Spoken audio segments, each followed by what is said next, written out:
Siapa saja sih yang bisa sombong itu, Mas? Jadi gini, orang itu dari punya sepeda terus punya motor, dia mulai muncul kesombongan. Dari punya motor menjadi punya mobil, tambah lagi kesombongan. Jadi dia terancam sebenarnya oleh kelemahan jiwa. Jadi setiap akses yang naik, akses yang berkembang, itu resikonya karena dia harus diwadahi oleh jiwa manusia yang lemah, maka eksesnya adalah kesombongan itu, keangkuhan. Jadi singkat kata, makin kita kaya, makin terancam untuk hancur oleh kesombongan. Dan ini bukan hanya soal kaya, makin pinter juga biasanya makin sombong, Mas. Jadi ada yang namanya kesombongan feodal, itu untuk orang-orang kaya.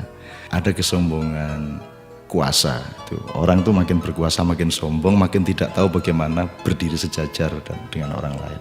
Jadi kekuasaan menciptakan kesombongan, kekayaan menciptakan kesombongan. Dan saya ingin mengatakan poin yang sebenarnya bukan itu. Kepandaian juga sangat berbahaya untuk memunculkan kesombongan kita.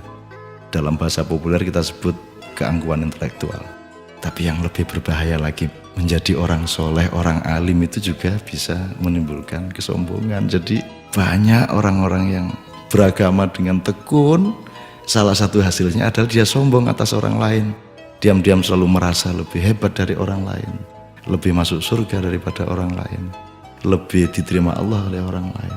Jadi teman-teman sekalian, sesungguhnya ajaran yang paling dahsyat keindahannya adalah ajaran mengenai tawadhu, ajaran mengenai kerendahan hati.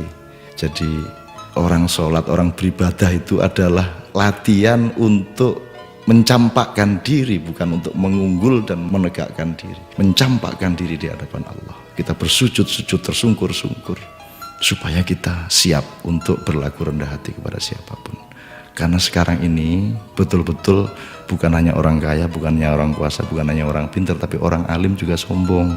Itu namanya kesombongan kesombongan orang alim. Jadi tidak lantas kita jangan jadi alim supaya tidak sombong, atau jangan tidak kaya supaya tidak sombong, tidak begitu. Tapi kayalah tapi tidak usah sombong, kuasalah tapi rendah hati, pandailah, karena itu menjadi justru lebih arif dan menjadi alim serta solehlah, supaya engkau mampu merendahkan dirimu di bawah orang yang paling rendah pun di kampung-kampung yang kumuh tempat engkau lewat dengan kakimu.